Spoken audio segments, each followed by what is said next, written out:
Hello everybody, you probably don't know me, but I'm Hayden McDaniels. I'm from the Army Guy Productions, and I'm here in my uniform from World War II in front of the LST 393. It's one of the very few LST ships back from World War II that are left. Last I knew, there's only 4 or 3 of them left. I think there's only 3 of them left that I know of. One of them's still a car ferry, and this is one of the very few ones. She's a beauty, I can tell you that. I don't think I can get the whole thing in frame here, but it's a very, very large ship. I don't think I'll get the whole thing in frame because just how purely massive she is. I think she's almost 600 feet long, something like that. Bridge there isn't actually original for the most part. That upper piece there wasn't there during the war, and the windows were actually small circular porthole style windows. And the ship is in her closest thing to her World War II paint scheme. She's been added on since. Up there's the bow, where the LST 393's markings were, and the giant tank deck doors. She's actually open for tours right now. The machinery that moored her onto the shores or onto docks where she was, railing all the way back. Bringing her onto the back side of the ship here, all the way over to where the boat cranes were. Those cranes were actually where the infamous landing crafts were, mostly Higgins boats during the war. We're getting behind the ship, so the sun's getting out of frame. She's actually for movies on deck. It's an event that happens sometimes. And if we can get just a little bit closer to that gun basket for the 4 or 5 inch mount there, she's got her battle ribbons on board. That's only one side of her battle ribbons right there on one of her, I think that's a 5-inch gun. That's a radar system. It might be original, might not be. On board yet. She's actually closed for the day, and I have to have a state ID to get on board. This way they can verify who I am. And if we keep going aft, I'm actually walking at a decent pace right now. Just the sheer size of the ship. This is only the stern. There's a dual Bofors 40mm anti-aircraft mount. Back here, we used to have either a 5-inch mount or another twin 40mm Bofors mount. Going around aft, you can actually see where boats were tied off at. The ship's dinged up here on her little area. We're going to go aft a little bit more. I don't want to drop the phone on the water here, but we're coming up to the edge of the dock in order to get a view of her twin props and twin rudders. The interesting part is, the stern's actually not rounded. It's pointed down there a little bit, but back here it's squared off. Right there, there was possible ammo storage, more denting. And there, if you look really closely, let me see if I can show you.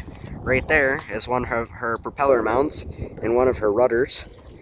And on the other side, there's another rudder mount. I don't know if I can get close enough without falling in the water, but you can see just there is other propeller mount right there. She's fitted with propellers per museum ship rules, but she sits very high in the water for a ship this size. She only sits about I think she sits about 8 feet in the water at the stern, and only about 3 feet in the bow, or 2 feet. There's one of the docking bollards, or however you say it, that go up to the stern of the ship. She's almost the same on the other side, but if you look up there, there's some tattered signal flags. They might haul them down, but there were signal flags up there, and that's the original mast. That goes up the ship. There's a flagpole. They might fly them here. It's good weather. Some aft portholes, possibly. I think crew quarters on the port side, which is this side here, and then I think it was infantrymen and assault units that were boarded on the other side for their storage and their sleeping quarters. I'm going to probably be back sometime next week for tours, or I might be back for the D-Day event instead and save the money for possibly next week's tour for a pair of official dog tags with my school ID number instead of a military ID number. Because now I'm realizing I'm in high school and they ask for school ID so much. Might need a school ID. The interesting part about this ship is during World War II, during the D-Day landing specifically, she was transporting troops and supplies around from England to the beaches of Omaha. She was actually supposed to be stationed off of Dog White Sector on Omaha Beach in 1944. And she was transporting specifically the 29th Infantry. Not wearing the correct infantry patch right now, but I'm planning on putting the 29th Infantry patch on for the D-Day event specifically, which is going to be hosted in that ginormous field over there. I'd presume that over there is where the Germans are going to be, on that little hill over there. That goes from there all the way over there. I might take a tour one of these days, and sometime soon, I hope. Sometime first weekend of June is when I'm going to bring you there. I think that door is added on per the museum. Going aft, interesting enough, I don't know if that's original or not, but that's one of the firefighting stations in case the ship caught on fire and they need the fires on board. I can't show you the 20mm mount, the single 20mm mount on the other side. Oh, almost dropped the phone there. Jeez. I want to do it better. I might be able to take you around the bow. There's some nice people that stopped me earlier to ask some questions about the uniform and the authenticity. But going around, the ship was actually painted by veterans from World War II, the Korean War, and Vietnam, and even past that. We might be able to get a view here. I might stop talking this way. These people don't get interrupted with their fishing. But going aft, going forward, you're coming up to the bow. Right there is the anchor chain port, very big, rounded off. This way the anchor chain didn't damage the hull. Here's the anchor chain itself, running all the way down to the anchor. Now, the anchor is pretty big. I'm wearing size 10.5, 11 size boots. It's buried slightly on the ground, but that's my boot size comparison to the anchor. You probably fit 4 or 5 people on that thing. It's a very large anchor. Not quite sure where the anchor's from. I'm assuming she's from the States. If there was a number on it, I'd show you. But there's the anchor chain going up. Very large. Considering it's after closing hours, you can see if they're closed physically. There's the large doors for the ship. And here is a very monumental area, except for ants. But here, if you look closely, there's names of veterans on this walk up to the ship. Now, there's many names on here, and I do believe you can buy one for family members that were serving during the war. I don't want to miss any here because it's such a monumental space. You can skip beyond this part of the video if you want to, but it might get a little blurry up there. Look at all those names. Look at all those names. There's so many. My great-grandfather and my family served on the USS Lexington CV-16 during World War II. He's a very, very interesting man. The ship was actually hit by a kamikaze. He was below decks during the time it was hit by a torpedo, and he was above decks. Here's a very important placard, LST Museum here. It says, "This memorial is dedicated to the veterans of the Michigan LST Association. Thanks from the USS LST 393 Veterans Museum." Now going aft, I don't want to interrupt the fine people that are taking fishing over here. I might be able to just get around towards the bow. There you go. I'm going to give you a view from the bridge over there for bikes. But there's the LST's bow. There's an aircraft streaks it. Oh, there's the aircraft up there. But right there. Beautiful. Most of it in the view. There's 2 things on here that I'd like to show you here. Medal of Honor recipients here. I should pause the video to see that. So you're gonna have to pause the video. And on this side, if I can get this, the whole thing there, you can see my shadow on a little bit. Hope you put it. There's that. We're gonna go back this way to get all of our stuff. But I'll give you a rundown of the ship as I'm going back to grab my bike and the rest of my equipment. It's my first ever video that I've made. ever actually made a video before with myself in it. But I thought I'd take this as a first. Should get home, get dinner. Last I knew, it's almost 5 o'clock. It's May, I do believe. We're less than a month away from the D-Day event. I will be showing up to that. So if you want to come on down to the LST Museum during their D-Day commemoration and reenactment event, I do believe, don't quote me on this, go to their main page sometime and at the end of May into the beginning of June to search up when the actual date is. But last I knew, it's the first weekend of June. That could be in the very beginning of June. I'm definitely planning on being there. I'm not going to be in reenactor. Sorry, I wish I could. But I'm not going to be in reenactor for it. Too young.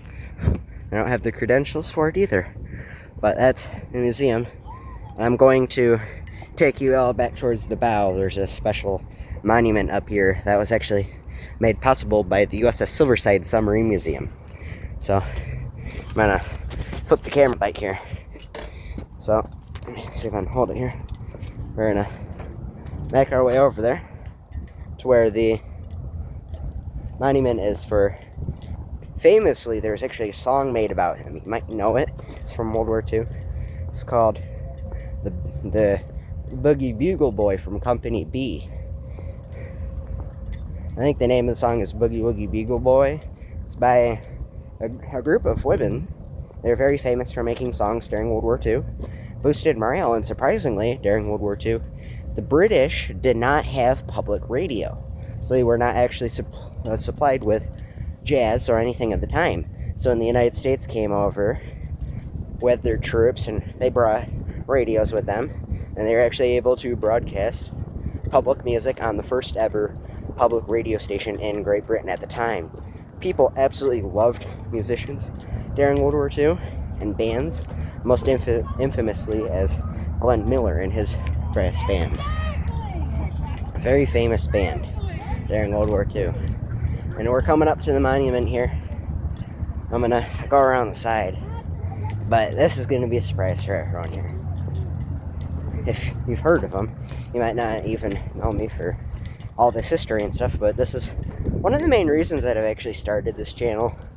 I only have 11 subscribers. I'm not hugely worried about subscribing, but if you do come across this video and you want to watch the whole 14 almost minutes of it, don't know how to edit videos, but here we go. Official monument here. Right there. There's a plaque on the other side. I don't know if you can see him very well because of the sun. Well, I'll get around the side. I'm wearing almost the exact uniform. I'm sorry if anyone in this video in the background is actually watching this and they didn't want their face being shown. I am very sorry. I don't mean to disrupt anyone's identity on the internet, but here it is. Don't mean to mispronounce this, but I do. It's Clarence Zillman, if I'm pronouncing that right. Boogie Woogie jazz trumpeter and bugler, 5th technician, U.S. Army during World War II. Born in 1906 and died in 1988.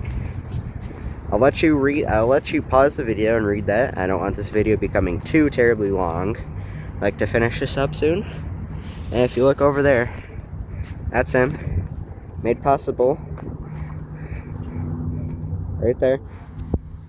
Thanks also to the USS Silverside Submarine Museum. They made this monument and sculpture possible. And there it is. If you look really closely, they even got the boot gaiters done up right. I got a pair of those on. You can't see it very well because I'm standing up, but I got a pair of originals on. Of course, the laces are replicas. I even got the hat on. You can see that because I'm wearing my steel helmet. But I'm wearing the hat. I'm bald for the most part. Went with the military cut. Did it myself. Might look a little goofy for it, but I don't know. But I can hear a boat in the background. But I think that might wrap it up for the video. I will show you one last scene of the LST before I leave, and I sign off for the video. It's going to be of the tank deck area where the actual entrance of the LST is. You will walk, infamously, the saying for the LST Museum is, walk where heroes once walked. And it's actually the tank deck where Shermans and half-tracks and Jeeps and trucks and General Motors rolled their vehicles off this thing. Very infamous. I actually took the Christmas tree down, considering they're finally open. I'll give you one last shot of the bow of the LST 393. Yet again, I'll say this now, in case you are actually making it to the end of the video and you didn't hear me first. You can come down for the D-Day event, or any day of the weekend. But suggest checking their main page out, LST 393. Here's the last view I can get. Oh yeah, most definitely. Oh yeah, I just live about 2.5 miles that way. Oh good. So which group of reenactors? Are you with reenactors? No, I was though. Well, you can hook up with them here. They'll be coming.